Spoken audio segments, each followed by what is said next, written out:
नमस्कार, आप देख रहे हैं द हिंद 24 न्यूज और मैं हूं आपके साथ साक्षी निर्माण। आइए नजर डालते हैं आज की कुछ बड़ी खबरों की ओर। प्रयागराज में इन दोनों उत्तर प्रदेश बार काउंसिल के चुनाव की बड़ी ही सरगर्मी है। प्रत्याशी जी तोड़ के मेहनत कर रहे हैं। अधिवक्ताओं के हित में बहुत ही बदलाव पहले भी कर चुके हैं। सदस्य एवं पूर्व अध्यक्ष बार काउंसिल उत्तर प्रदेश एवं हाई कोर्ट बार एसोसिएशन के पूर्व अध्यक्ष अमरेंद्र नाथ सिंह उत्तर प्रदेश बार काउंसिल के प्रत्याशी हैं। अब की बार क्या बदलाव करेंगे, क्या नया करेंगे अधिवक्ताओं के लिए, आइए जानते हैं चैनल पर क्या कहा Uttar Pradesh vice state head Sushant Tripathi से। उत्तर प्रदेश में बार काउंसिल का चुनाव चल रहा है, जो सरगर्मी पूरे प्रदेश देश में है। तरह तरह के प्रत्याशी हैं जो इस चुनाव में लगातार प्रयास कर रहे हैं, संघर्ष कर रहे हैं। बड़ा विषय है उत्तर प्रदेश बार काउंसिल का चुनाव। ऐसा ग्लैमर है, ऐसी यहाँ सबको ताकतें अपना परिचय देने के लिए यहाँ प्रयास किया जा रहा है। वही चर्चा होगी। हमारे साथ है अमरेंद्र नाथ सिंह जी, उन्हीं के साथ हम लोग बैठे हैं, बातचीत करेंगे इसी विषय पे। नमस्कार, आप देख रहे हैं द हिंद 24 न्यूज। मैं सुशांत त्रिपाठी, वाइस सेनेटर उत्तर प्रदेश। आज हम अमरेंद्र नाथ सिंह के साथ हैं जो प्रत्याशी हैं बार काउंसिल से। चर्चा करेंगे कि क्या है विषय, क्या नया करेंगे, क्या नया लेके आ रहे हैं। बात करते हैं अमरेंद्र नाथ सिंह से। जी सर, नमस्कार। बहुत बहुत नमस्कार सभी पत्रकार बंधुओं, आपको और जो भी मेरे इस इंटरव्यू को देखेंगे उन सबको नववर्ष की हार्दिक शुभकामनाएं। चुनाव चल रहा है उत्तर प्रदेश, चुनाव चल रहा है। कुछ बातें मैं स्पष्ट करना चाहूँगा।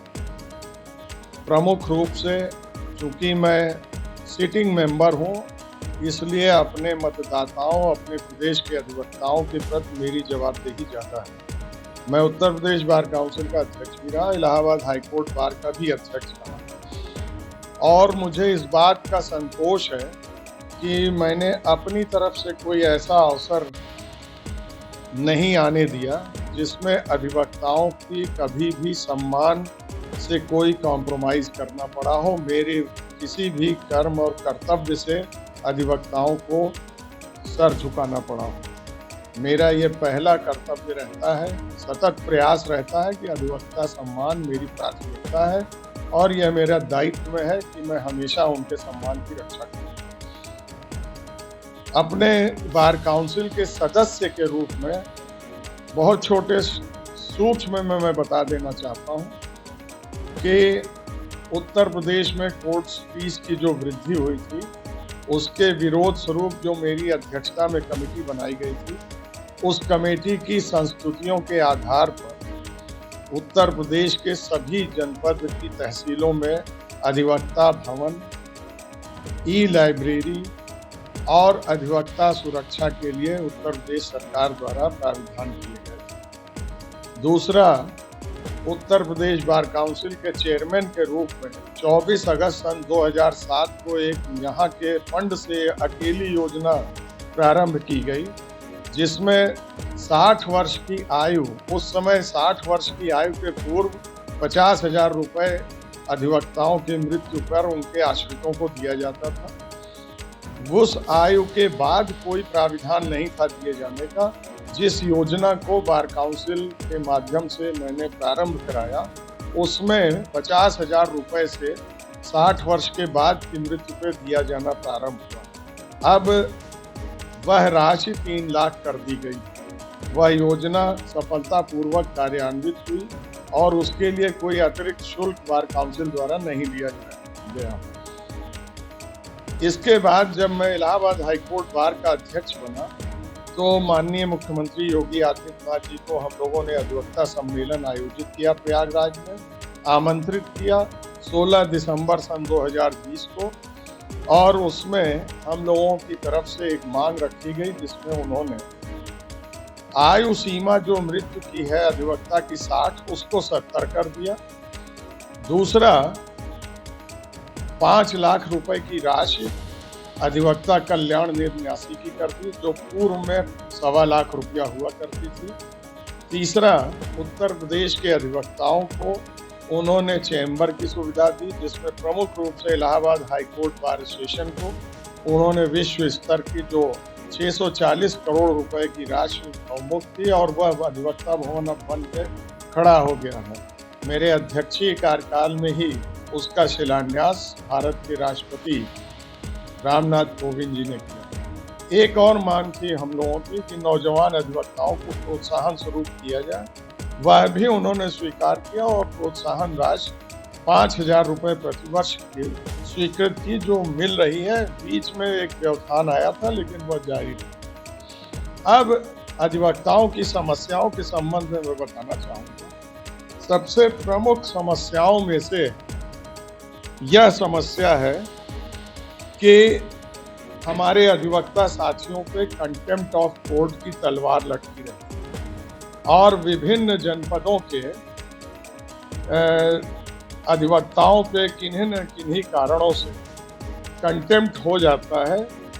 और मैं ये बताना चाहूँगा कि उत्तर प्रदेश के अधिकांश कंटेम्प्ट, लगभग 80% कंटेम्प्ट में मैं अधिवक्ता के रूप में अपने अधिवक्ता साथियों की सुरक्षा सुनिश्चित करता हूँ। आगरा हो, कासगंज हो, बनारस हो, आजमगढ़ हो या प्रयागराज के कई कंटेम्प्ट में मैं अधिवक्ताओं को उस उत्पीड़न से बचाने का प्रयास करता हूँ जो कंटेम्प्ट का मुख्य उद्देश्य है न्यायालय के आदेशों को अनुपालन कराना, न कि अधिवक्ताओं की जायज मांग उठाने पर उनके विरुद्ध कोई दंडात्मक कार्रवाई की जाए। दूसरा, अधिवक्ताओं को कोई सुविधा नहीं है मेडिकल की। यह विषय हम लोगों ने मेरे ही प्रस्ताव पे वो 10,000 की राशि 25,000 की गई थी, जो कि भी मैं मानता हूँ कम है, लेकिन अधिवक्ताओं की संख्या इतनी है कि हमारे सीमित संसाधन जो फंड हैं, क्योंकि बार काउंसिल न राज्य सरकार द्वारा पोषित है न उत्तर प्रदेश सरकार द्वारा, स्वयं के अपने फंड से ही सारी योजनाएं संचालित होती हैं, उसको भी बढ़ाए जाने की आवश्यकता है। और जैसे अन्य वर्गों को, पत्रकार बंधुओं को, अन्य को यह सुविधा है कि मेडिकल फैसिलिटी दी जाए, उसके संदर्भ में हम चाहते हैं कि अधिवक्ताओं के लिए भी आयुष्मान जैसी ही एक समानांतर मेडिकल एड की योजना बनाई जाए। यह एक प्रमुख बात है। तीसरा, एडवोकेट्स प्रोटेक्शन एक्ट है। मुझे खुशी है कि उत्तर प्रदेश सरकार ने उसको फाइनल स्टेज पे विधायी समिति को परिशीलन के लिए भेज दिया।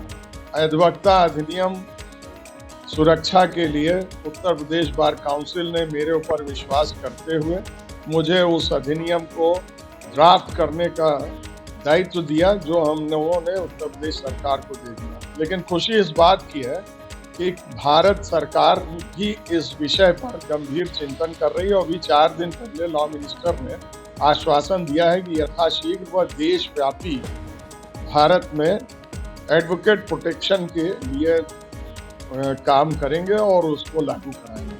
तो यह प्रमुख बातें हैं। रोजमर्रा की भी समस्याएं हैं। एक बार काउंसिल के स्तर पे भी समस्या है जिस पे मैं आवाज उठा रहा हूं, और मैं चाहता हूं कि हमारे अधिवक्ता जो पंजीकृत होते हैं उनकी गुणवत्ता सुनिश्चित हो। जिस तरह से लॉ कॉलेजेस खोले गए हैं उसका मैं विरोध कर रहा हूं, और प्रदेश सरकार जो लॉ कॉलेज खोलने के लिए अनुमति देती है और बार काउंसिल ऑफ इंडिया, उनके समक्ष मैं अपनी बात रख रहा हूं कि इस पे कुछ प्रतिबंध लगे, जिससे कि लॉ में जो आने वाले हैं हमारे वादकारी, हम समाज के सेवक हैं, तो हमारी गुणवत्ता सुनिश्चित होनी चाहिए, उच्च गुणवत्ता, जिससे हम समाज की सेवा कर सकें, लोगों के पीड़ितों की आवाज उठा सकें, निष्पक्ष होकर के न्याय। आजकल जो अधिवक्ता हैं, जो नए अधिवक्ता हैं, वो ना कचहरी जा रहे हैं ना न्यायालय जा रहे हैं। सिर्फ अधिवक्ता का एक टैग ले लिए हैं इस पर। देखिए, एडवोकेट्स एक्ट से हम संचालित होते हैं। सेक्शन 35 किसी भी दुराचरण, व्यावसायिक हो या अन्य दुराचरण, उसके लिए कार्रवाई होती है। और हमारी state bar council, Uttar Pradesh bar council भी, अन्य राज्य, ऐसी कोई शिकायत आती है वो उस पर कठोर कार्रवाई होती है, प्रोसीडिंग चलती है। इसमें किसी को कोई भ्रम नहीं होना चाहिए कि कोई कार्रवाई नहीं होती, लेकिन हमारी जिम्मेदारी उतनी ही अधिवक्ता के उत्पीड़न के खिलाफ भी है। फर्जी मुकदमे में फंसाया जाता है, स्थानीय झगड़ों में फंसाया जाता है, उसका भी मैं विरोध करना उचित समझता हूं कि हमारी बार काउंसिल का दायित्व है, मेरा दायित्व। सर, क्या आप ये मानते हैं कि कोई अधिवक्ता किसी भी कारण रास्ता जाम कर दे, सड़क जाम कर दे, क्या ये उचित है? अधिवक्ता ही नहीं जाम करता है। लोकतंत्र में हम अपना विरोध प्रदर्शन करते हैं और हर वर्ग, आप पत्रकार भी जाम करते हैं। जब आवाज़ नहीं सुनी जाती तो अपनी आवाज़ उठाने का वो एक माध्यम है। वैसे ऐसी घटनाएं कभी कभी होती हैं और वो भी तब होती हैं जब हमारे पास कोई रास्ता नहीं रह जाता, हमारी आवाज़ नहीं सुनी जाती, तब जनपद का अधिवक्ता उद्वेलित होता है अपनी आवाज़ उठाने के लिए। यह एक माध्यम है अपनी आवाज़ को उठाने का। कोई बदनीयती से नहीं किया जाता, आम जनता को परेशान करने की नियत से नहीं किया जाता। हम चाहते हैं कि न्याय व्यवस्था सुचारू रूप से चले और दृढ़ता से चले, निष्पक्षता से चले। उसमें हमारी जो भूमिका है अधिवक्ताओं की, उसमें हम कहीं कोई कॉम्प्रोमाइज़ नहीं करता हमारा अधिवक्ता समाज, और वह सतत प्रयत्नशील है कि लोगों को न्याय दिलाएं। और मेरी हमारी बार काउंसिल की जिम्मेदारी है कि हम अधिवक्ताओं के भी हितों की रक्षा करें। चैनल के माध्यम से प्रदेशवासियों को क्या कहना चाहते हैं? मैं ये कहना चाहूँगा कि वर्तमान में हम लोग बार काउंसिल के चुनाव में हैं, प्रत्याशी हैं।